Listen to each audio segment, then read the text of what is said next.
जानी दुश्मन। कहते हैं मरने के बाद दुश्मनी खत्म हो जाती है, लेकिन दुश्मन के मरने के बाद भी उसे सताने की साजिश की जाए तो फिर वो दुश्मनी नहीं, हैवानियत कहलाती है। चाचा, रघु हार्ट अटैक से मर गया। लोग शमशान जा रहे हैं, आप नहीं आओगे? मैं जाऊंगा तो नहीं, लेकिन बद्दुआ जरूर दूंगा कि उसकी चिता आग ही ना पकड़े, उसकी लाश शमशान में पड़ी पड़ी सड़ जाए और गीदड़ उसे नोच नोच कर खाए। रघु की चिता को उसके बड़े बेटे ने शमशान में आग लगाई और चिता भड़क उठी। उसके बाद सारे लोग शमशान से वापस आ गए। लोगों के लौटने के बाद रात के अंधेरे का फायदा उठाकर भानु चुपचाप शमशान पहुंचा। वहां रघु की चिता जल रही थी। मर गया, लेकिन मैं तुम्हें चैन से मरने भी नहीं दूंगा। मैं तुम्हें इतनी आसानी से मिट्टी में मिलने नहीं दूंगा। भानु ने जलती चिता पर काफी सारा पानी छोड़ा और रघु की चिता बुझा दी। रघु की बुझी हुई चिता के सामने खड़ा होकर भानु जोर जोर से हंसने लगा।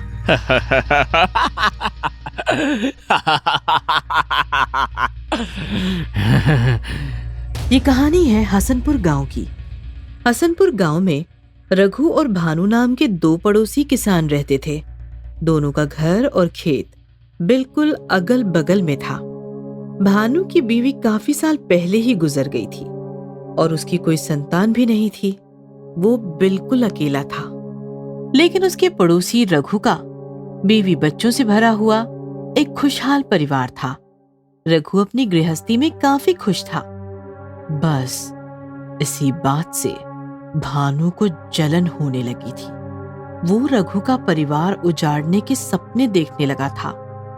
आधी रात में उठकर रघु के घर की तरफ मुंह करके बद्दुआएं देने लगा और छिप छिप कर रघु के घर की तरफ नींबू मिर्ची फेंकने लगा था। लेकिन इससे कोई फर्क नहीं पड़ा और रघु का घर हमेशा खुशियों से ही भरा रहा। एक दिन भानु अपने घर में आराम कर रहा था। तभी भानु के बड़े भाई का लड़का बिरजू भागते हुए आया। चाचा, उस रघु ने आपकी फसल में जानवर छोड़ दिए। ये सुनकर तो भानु के सिर पर खून सवार हो गया और वो भागते हुए अपने खेत पहुंचा। उसके खेत में रघु सामने जानवर चरा रहा था। तुम्हारी हिम्मत कैसे हुई मेरे खेत में जानवर चराने की? जैसे आधी रात में तुम्हारी हिम्मत हुई मेरे घर की तरफ नींबू मिर्ची फेंकने की। मैं अंधा नहीं हूँ। ये सुनकर भानु गुस्सा हो गया और रघु पर टूट पड़ा। लेकिन रघु भानु से भी ज्यादा ताकतवर था। उसने उल्टा रघु को काफी बुरी तरह पीटना शुरू किया। रघु के जानवरों ने भी भानु को काफी मारा और भानु काफी घायल हो गया। इस घटना के बाद से भानु रघु का जानी दुश्मन बन गया और हमेशा रघु का घर परिवार बर्बाद करने की नई तरकीबें सोचने लगा। नींबू मिर्ची से कुछ नहीं होगा, अब कुछ बड़ा करना होगा। भानु ने अमावस की रात एक तांत्रिक बुलाया और रघु के खेत में जाकर काला जादू करने लगा। ओम ह्लीं क्लीं चामुंडाय विच्चे स्वाहा। ओम ह्लीं क्लीं चामुंडाय विच्चे स्वाहा।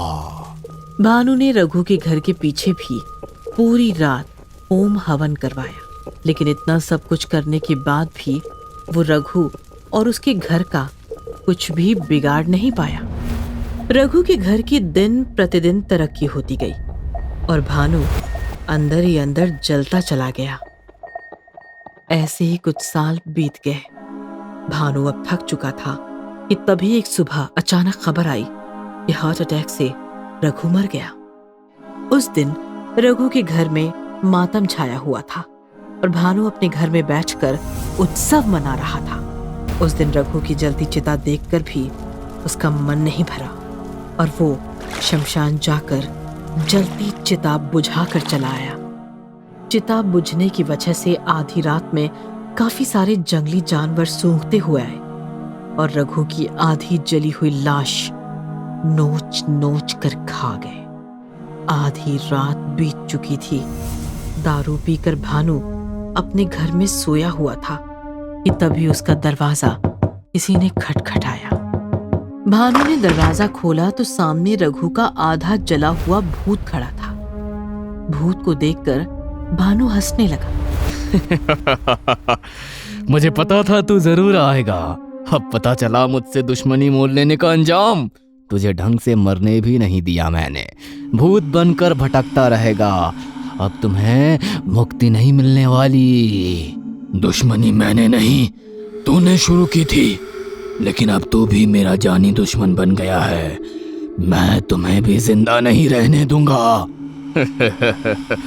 मुझे पता था तू मुझे मारने के लिए जरूर आएगा, लेकिन मैं तेरे हाथों से नहीं मरूंगा। मैंने अपनी मौत का इंतजाम खुद किया है।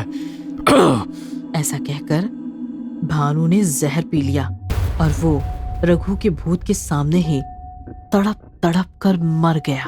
पागल था पूरा, भगवान इसकी आत्मा को शांति दे। रघु का भूत वहां से जाने लगा कि तभी पीछे से उसे एक आवाज आई। कहाँ जा रहा है? खेल खत्म नहीं हुआ, अभी तो खेल शुरू हुआ है। रघु के भूत ने पीछे देखा तो पीछे भानु का काफी भयानक भूत खड़ा था। भानु के भूत ने रघु के भूत पर जोरदार हमला किया। रघु का भूत भी अब पीछे नहीं हटने वाला था। उसने भी भानु के भूत को दीवार पर फेंक दिया। भानु गुस्सा हो गया और दुगनी ताकत से फिर से उसने रघु पर हमला किया। इस बार रघु की ताकत काफी कम थी। भानु का भूत रघु के भूत पर हावी हो गया और रघु को पीटने लगा। दोनों की जोरदार लड़ाई चल रही थी कि तभी तांत्रिक के साथ बिरजू वहां आया। कैद कर लो इन दोनों को। तांत्रिक ने झट से दोनों पर मंत्र मारा और दोनों भूत एक साथ बोतल में कैद हो गए। बिरजू, ये क्या किया तुमने? ये सुनकर बिरजू हंसते हुए बोला, चाचा, आप रघु को मारना चाहते थे और मैं आपको मारकर आपकी जमीन हथियाना चाहता था। रघु के पीछे पीछे आप भी मर गए और मेरा काम और आसान हो गया। अब आप दोनों हमेशा हमेशा के लिए बोतल में कैद रहोगे। ये सुनकर बोतल में कैद रघु का भूत हंसने लगा। देखा भानु, तुम सारी जिंदगी मुझे अपना जानी दुश्मन समझकर दुश्मनी निभाते रहे, लेकिन तुम्हारा अपना ही तुम्हारा जानी दुश्मन निकला। अब उसे कैसे मिटाओगे भानु? ये सुनकर भानु का भूत दर्द से तड़प उठा। नहीं बिरजू, तुम मेरे साथ ऐसा नहीं कर सकते।